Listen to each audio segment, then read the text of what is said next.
So a couple weeks ago, we finished our series on the patriarchs. Many of you were here for that. We looked at stories from the lives of Abraham, Isaac, Jacob, Joseph, and their families. And we, as most of us know, that was the beginning of the Israelite people.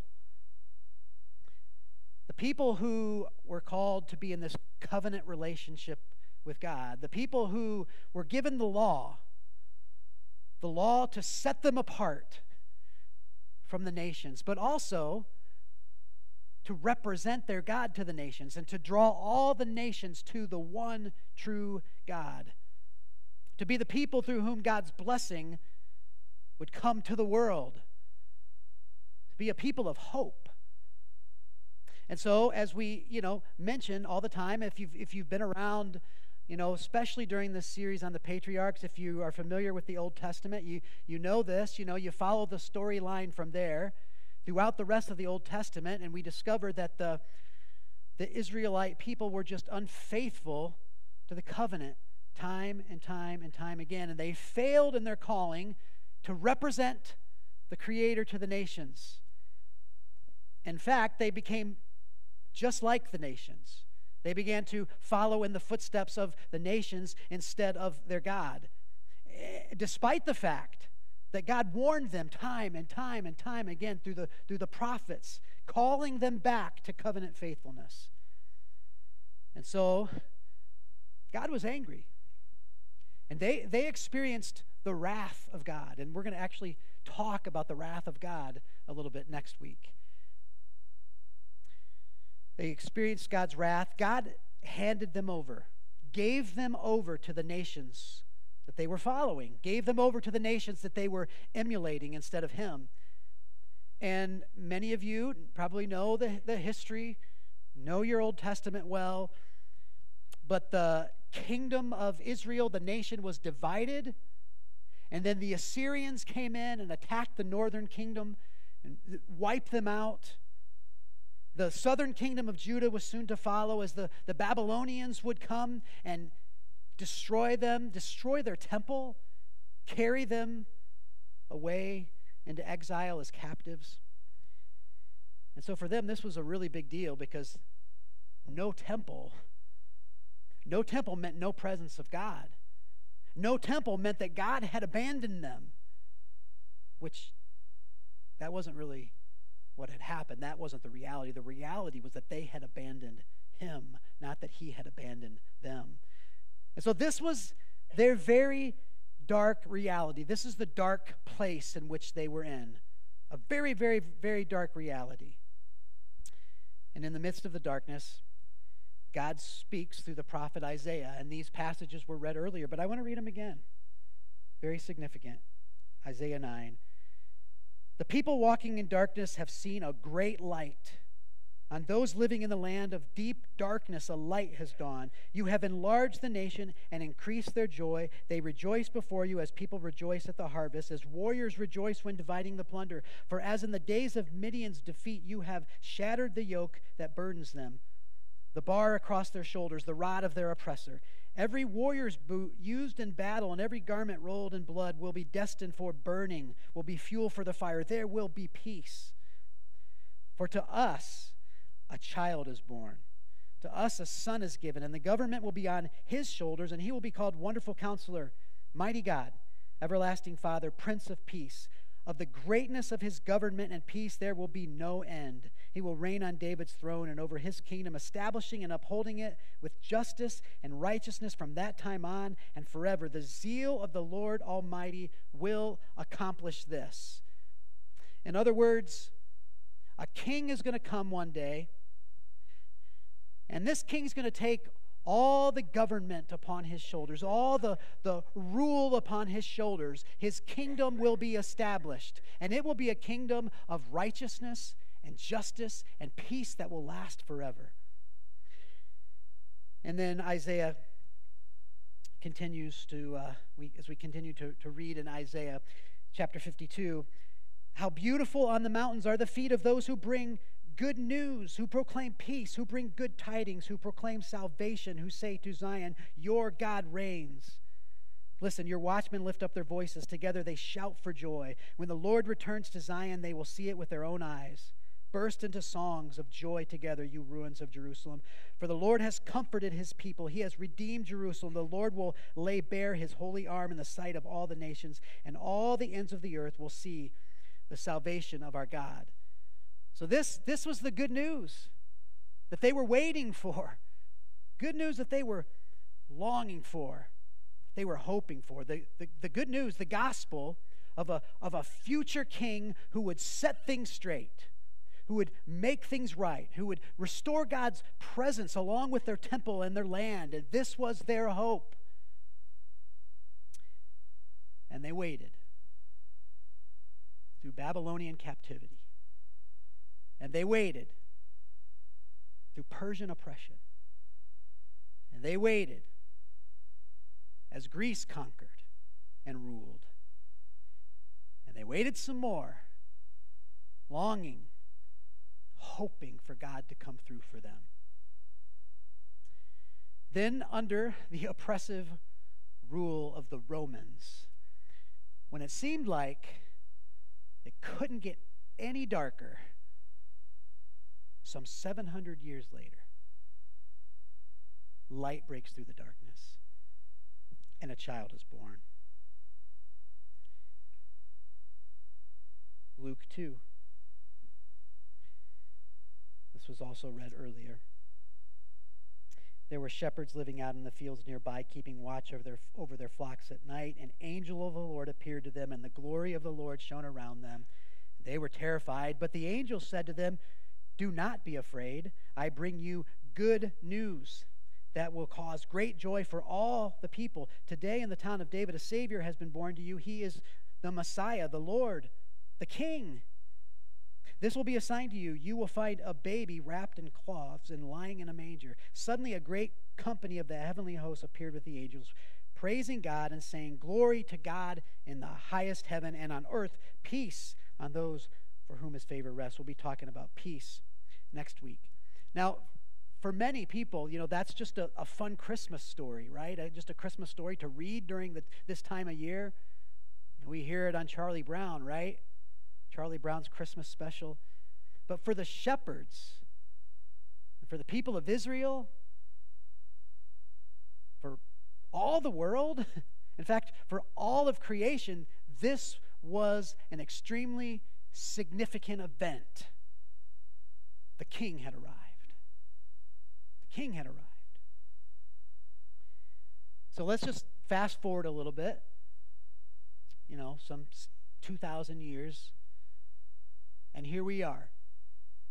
Here we are today, and we're celebrating Advent. We're celebrating this season, and we're supposed to celebrate Jesus, the light of the world, and we're going to light candles of hope and peace and love and joy. The hope and the peace and the love and the joy that only comes through Christ, and that's what we celebrate.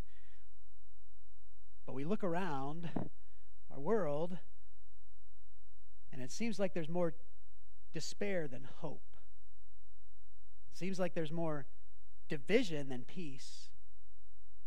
Seems like there's more hatred than joy. It seems like there's more sorrow, hatred than love, and more sorrow than joy, right? I mean, that's the reality that we are in. That's what we see around us. It's darkness. Well, today we're going to focus on hope. We're going to talk about hope. What is hope? What's hope? And as followers of Jesus, the King, what hope do we really have? What are we hoping for? And what's the story of hope that we have to share with a very dark world? Hope. What is hope? Well, first of all, biblical hope, the kind of hope that the scriptures talk about, means to wait with confident trust. Wait with confident trust. It's expectant hope, expecting something to happen, trusting that it will happen. And biblical hope is based on trust and confidence in God and his faithfulness. Psalm 33:20 says, we wait for a hope. We wait in hope for the Lord. He is our help and our shield. Psalm 130 verse 5 says, I wait for the Lord. My whole being waits, and in his word I put my hope. Micah 7:7 says, but as for me, I watch in hope for the Lord. I wait for God, my Savior. My God will hear me. Confident trust, expectant hope, focused on God and his faithfulness. Now, for many people, hope is just kind of like a feeling of optimism, right? A feeling of optimism, and it's usually kind of based on circumstances, and it's based on evidence. So if there's enough evidence that things are looking up, and if the circumstances are looking good, then we can have hope. You know, cross our fingers. Things are looking good. Things are looking up. We have hope. But biblical hope is so different from that. When we have hope, we don't ignore the circumstances. We don't ignore the evidence. We don't put on a happy face and, act like everything is fine. No. Hope, true hope, recognizes the darkness, recognizes the pain and the mess and the evil. Hope recognizes that things don't look good. Hope recognizes that circumstances are grim, but against all odds, despite the evidence, despite the circumstances, and despite what we see all around us, hope longs for something better. In fact, hope anticipates a future that's better than the present. With hope, we wait expectantly, confidently, with trust, knowing that it's going to happen. So what is the better? What is the better that we're waiting for? What is this, better future that we're anticipating, that we're longing for? That, as followers of Jesus, those of us who have put our trust and our allegiance in the King, what are we actually hoping for? It seems like every generation that comes along claims that the world is getting darker and darker and darker, and maybe it is. And I don't know, you hear people all the time. I hear people all the time complain that it can't possibly get any darker, right? It couldn't possibly get any worse. And I hear people say all the time, the end is near. Do you hear people say that? The end must be near. It's so dark, the end must be near. I remember people saying that when I was a kid, back in the 70s and the 80s. The world's so dark. We've never seen such a dark place. The end must be near. Every generation believes that. In fact, the early church believed that. And to be honest, I can't imagine a world as dark as they had to face. I mean, the evil and the darkness that they had to face doesn't even compare. Such darkness. In the last 100 or 150 years or so, there's been this new narrative within the church, this new teaching that has arose within the church. It's been recent, over the past 100 to 150 years. And this new narrative, this storyline, it probably began because of changes in our world. The rise of secularism, maybe the rise of communism, and it really picked up steam in the early 1900s with World War I, World War II, and then the creation of the atomic bomb. Circumstances were not looking good. And so this new narrative, this new teaching that began within the church was this: we are living in dark times. We are living in the darkest times. We are living in the end times. In fact, this world cannot get any darker. And as Christians, we've got to get out of this place. We've got to get out of this place. We've got to escape the darkness, and that's our hope. Our hope is that someday we're going to leave this old world behind. And we can't wait. Our hope is to be taken from this world. Our hope is in heaven. Our hope is in heaven someday. And for many Christians, that's what they think the goal is. They think they're saved so that they can be taken from this world and that they can go to heaven someday. And that's what they're hoping for. That's what they're longing for. But there's a big problem with that. It's not biblical. That storyline is not found in the scriptures. It's a new storyline that was introduced. It's not found anywhere. That wasn't the hope of the early church. So what is the story that the Bible tells? What does the Bible tell? And as followers of Jesus, who is our King, what is our hope? What's our hope? There's a lot. There's a lot that we can hope for. First of all, as followers of Jesus, we have hope that when we pass away, we pass from this life, when we die, we're going to be in the Lord's presence. How incredible is that?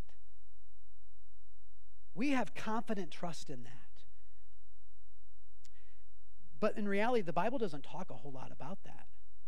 Just a handful of passages. We don't really understand that or know exactly what that's like. But we can have confident trust that we'll be in the presence of the Lord. As followers of Jesus, we also have hope of resurrection. We have hope in resurrection because Jesus rose from the dead. Those of us who are in Christ, who have put our trust in him, our allegiances to him, we will one day experience a bodily resurrection. Our bodies are going to be renewed and restored. And the New Testament talks a whole lot about that, a lot about resurrection. And we look forward to that. Beyond that, and this is so important, this is so important, and the Bible makes this so clear, our hope, our goal as followers of Jesus isn't to be taken out of this world. Our goal is not to go to heaven someday. Our hope is that heaven is coming to earth. Our hope is that heaven is coming to earth. That's the story we see over and over and over and over again throughout the scriptures. Our hope is that heaven is coming to earth. And that's why the announcement, the incredible announcement to the shepherds was so significant. Because it signaled that heaven was coming to earth. Jesus, Emmanuel, God with us. Jesus, the God who came to tabernacle among us. The God who announced his kingdom on earth. But as we know, and we talk about this a lot too, his kingdom was so different from the kingdoms of this world. And this kingdom that he came to establish was not the kingdom that they anticipated, right? The government was upon his shoulders. The government rule was placed upon his shoulders, but it was in the form of a cross. It was in the form of a cross. And his kingdom was established, not through might and power, but through an incredible act of self-sacrifice, not by conquering his enemies, but laying down his life in the face of his enemies. At the cross, he confronted all the darkness, all the sin, all the evil, all the darkness upon our world. He took it upon himself and he defeated it. And then we celebrate that 3 days later, he rose victorious from the dead. And we can't really, celebrate Christmas without talking about his death and resurrection, because that's the reason he came. That's the point of his coming. But that's not the end of the story. We read in the Gospels his birth, and we celebrate that, and then his teaching and his miracles and all the incredible things that we read throughout the Gospels, and then at the end, there's this, his death and his resurrection. But the way they present the story, that's not the end, that's the beginning. His resurrection was the beginning of something new. His resurrection was the beginning of something brand new. It was the beginning of new creation. New creation. In Romans chapter 8, verses 18 through 22,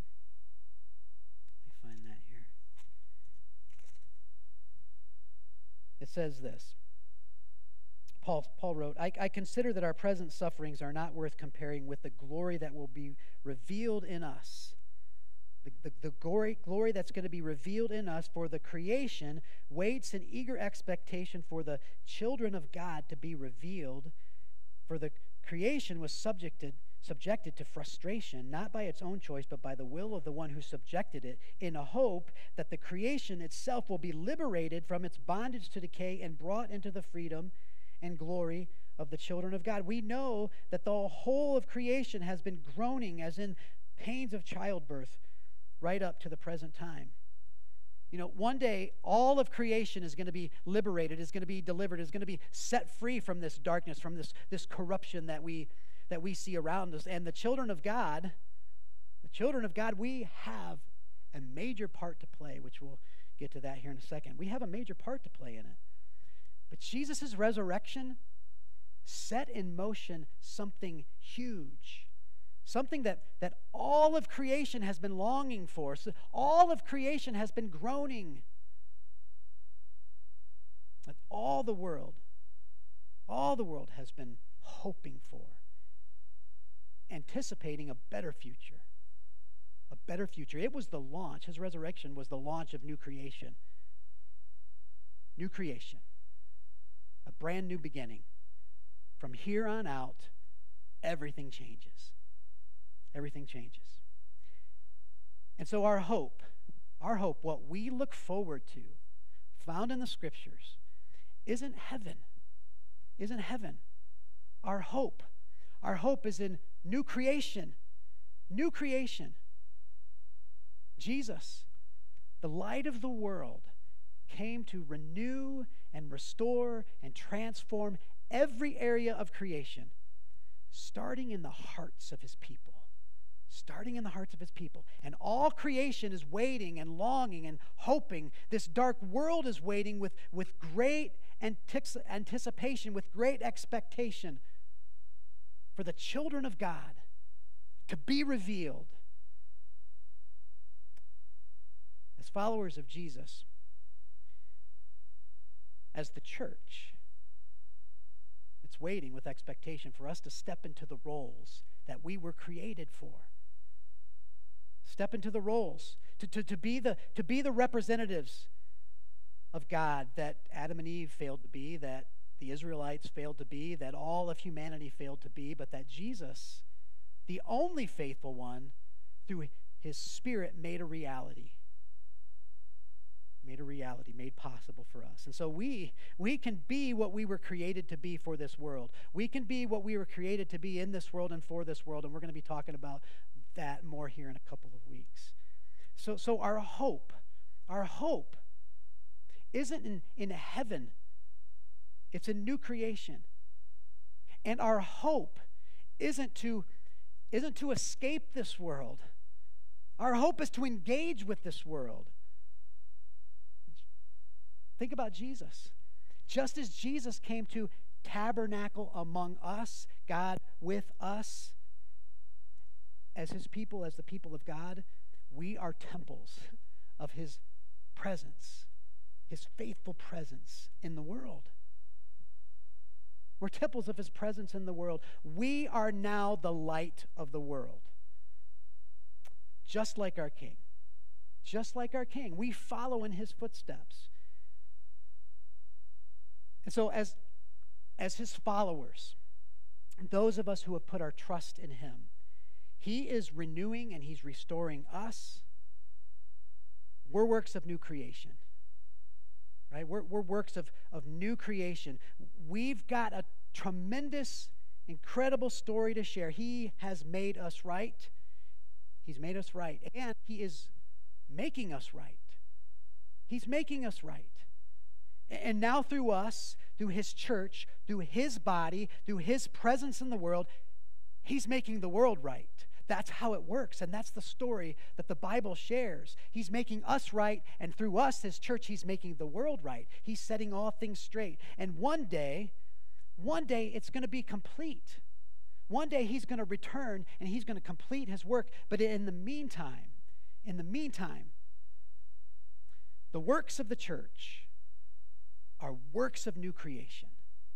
We help the world catch a glimpse of what God's plan is for creation. And so our presence, our faithful presence in the world, our engagement with the world in the way of our King, it matters. It matters greatly. That's why we're here. So as we conclude, I just have one question that I want you to think about. What story are you telling? What story are you telling?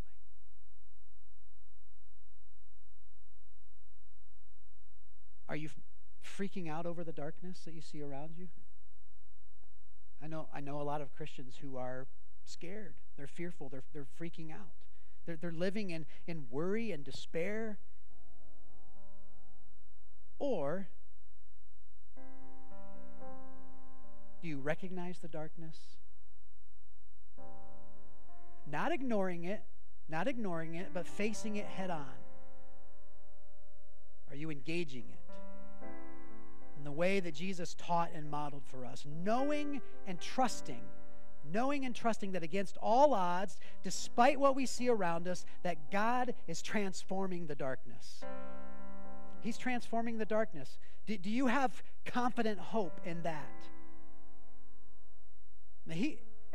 He's powerful enough to redeem. I mean, he was powerful enough to speak the world into existence. He was powerful enough to come back to life. He's powerful enough to redeem and restore his broken world. Is that the story of hope that you're living? Is that the story of hope that you're sharing? Last week, Tim Hallman was here. And if you weren't here last week, you need to check out his message. Just what he had to share was pretty incredible. You can check that out on our website or on our YouTube channel. But I wrote this down. This is what he said because it's so significant to what we're talking about today. He said this: the grief and the desperation that we try to avoid now is embedded in the Christmas story. In order to feel the grief and the blackness, the darkness, you also have to have a vision of what God is doing in the world. The vision of what God is doing in the world is found in the Scriptures from beginning to end. In order to feel the grief and blackness, you have to have a vision of what God is doing in the world. Can I see it? And am I joining in? Am I joining in? See, the good news message, the message of the gospel, is a message. It's not just something to believe intellectually. Believe that he came and he died and he rose. It's not just something to believe, it's something to participate in. And it's something to embody. It's something to embody through faithful, active, hopeful presence in our world.